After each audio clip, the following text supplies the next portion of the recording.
नई अंतर्राष्ट्रीय रिपोर्ट का सबसे पहला और सबसे तीखा दावा अमेरिका और पाकिस्तान के रिश्तों को लेकर है, क्योंकि रिपोर्ट के मुताबिक अमेरिका दशकों से पाकिस्तान को अपना भरोसेमंद सहयोगी बनाने की कोशिश करता रहा है और उसने शीत युद्ध के दौर से लेकर आतंकवाद के खिलाफ युद्ध तक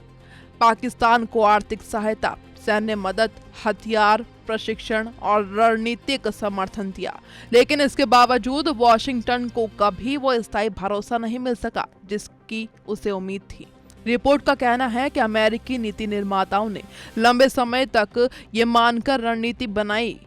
कि आर्थिक और सैन्य सहायता देकर पाकिस्तान को अपने प्रभाव क्षेत्र में रखा जा सकता है, जबकि पाकिस्तान ने हर दौर में अपने राष्ट्रीय हितों, क्षेत्रीय सुरक्षा चिंताओं और घरेलू राजनीतिक समीकरणों को प्राथमिकता दी। कभी उसने अमेरिका के साथ सुरक्षा सहयोग बढ़ाया, कभी अफगानिस्तान के मुद्दे पर खुद को अपर्याय साझेदार के रूप में पेश किया और कभी ऐसी नीतियां अपनाई जिसने वॉशिंगटन को ये महसूस हुआ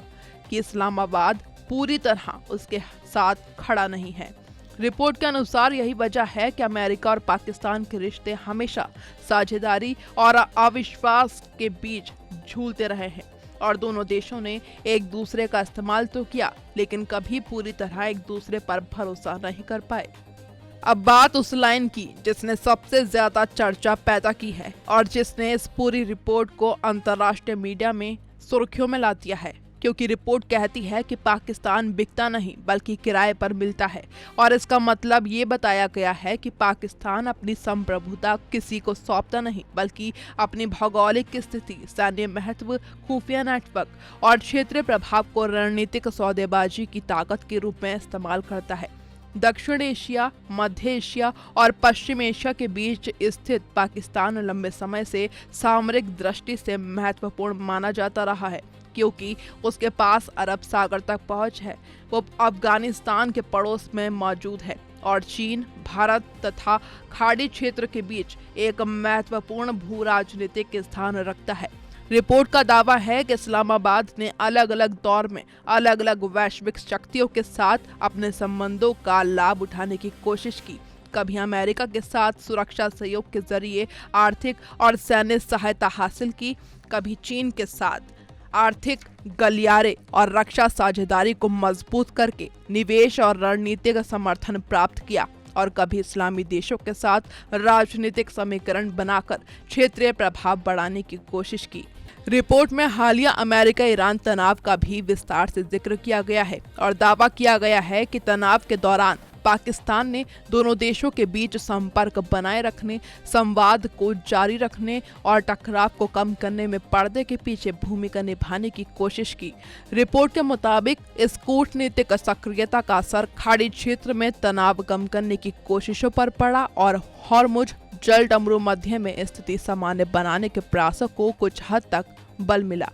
हालांकि इन दावों की आधिकारिक पुष्टि अलग अलग स्तर पर देखी जाती है और संबंधित देशों की सार्वजनिक स्थिति पूरी तरह एक जैसी नहीं रही है। फिर भी रिपोर्ट इसे पाकिस्तान की उस रणनीति का उदाहरण बताती है जिसमें वो खुद को संकट के समय उपयोगी मध्यस्थ, संवाद स्थापित करने वाले खिलाड़ी और क्षेत्रीय स्थिरता में योगदान देने वाली शक्ति के रूप में प्रस्तुत करना चाहता है। अगर यह आंकलन सही माना जाए तो पाकिस्तान सिर्फ दक्षिण एशिया तक सीमित खिलाड़ी नहीं रहना चाहता, बल्कि वो खुद को वैश्विक संकट प्रबंधन और पश्चिम एशियाई कूटनीति में भी प्रासंगिक शक्ति के रूप में स्थापित करने की कोशिश कर रहा है, ताकि उसकी अंतर्राष्ट्रीय उपयोगिता बनी रहे और बड़ी शक्तियां उसे नजरअंदाज न कर सकें। रिपोर्ट का निष्कर्ष साफ तौर पर ये बताता है कि पाकिस्तान की विदेश नीति का केंद्र विचारधारा नहीं बल्कि राष्ट्रीय हित है, क्योंकि एक और वो अमेरिका के साथ सुरक्षा, आतंकवाद रोधी सहयोग और सैन्य संपर्क बनाए रखता है, जबकि दूसरी ओर चीन के साथ उसकी आर्थिक और रक्षा साझेदारी लगातार गहरी होती जा रही है। चीन पाकिस्तान आर्थिक गलियारा, बुनियादी ढांचा परियोजनाएं, ऊर्जा निवेश, बंदरगाह विकास और रक्षा सहयोग इस रिश्ते को नई मजबूती देते हैं और रिपोर्ट का कहना है कि पाकिस्तान दोनों महाशक्तियों के बीच ऐसा संतुलन बनाने की कोशिश करता है जिससे उससे आर्थिक मदद भी मिलती रहे, सुरक्षा समर्थन भी मिलता रहे और उसका रणनीतिक महत्व भी बना रहे। विशेषज्ञों का मानना है कि पाकिस्तान की ये रणनीति नई नहीं है, बल्कि उसके लंबे राजनीतिक इतिहास का हिस्सा रही है, क्योंकि शीत युद्ध में अमेरिका के करीब रहना, अफगान युद्ध के दौरान पश्चिमी समर्थन हासिल करना, फिर चीन के साथ गहरे आर्थिक और रक्षा संबंध बनाना और साथ ही खाड़ी देशों के साथ धार्मिक तथा आर्थिक संबंधों को बनाए रखना उसके रणनीतिक व्यवहार की लगातार दिखाई देने वाली प्रवृत्ति है।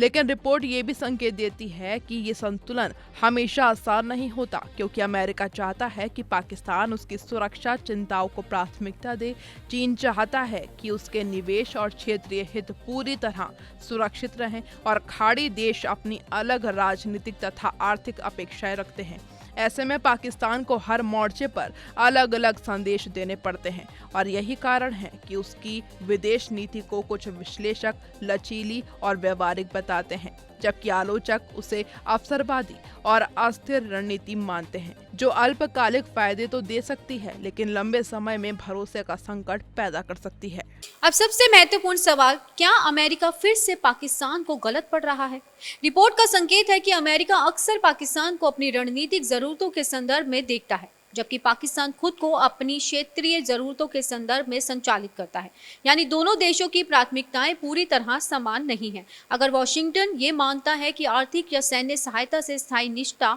सुरक्षित की जा सकती है, तो रिपोर्ट के मुताबिक यही उसकी सबसे बड़ी गलतफहमी हो सकती है। दूसरी ओर पाकिस्तान के सामने भी चुनौती कम नहीं है। उसे अमेरिका के साथ संबंध बनाए रखने हैं, चीन के निवेश को सुरक्षित रखना है, खाड़ी देशों से आर्थिक सहयोग चाहिए और घरेलू राजनीतिक दबावों का भी संभालना है। इसलिए आने वाले वर्षों में उसकी विदेश नीति संतुलन, दबाव और अवसर, इन तीनों के बीच चलती दिखाई दे सकती है। मैं मोनिका, कैमरा पर्सन पंकज के साथ, नोएडा, TV 100।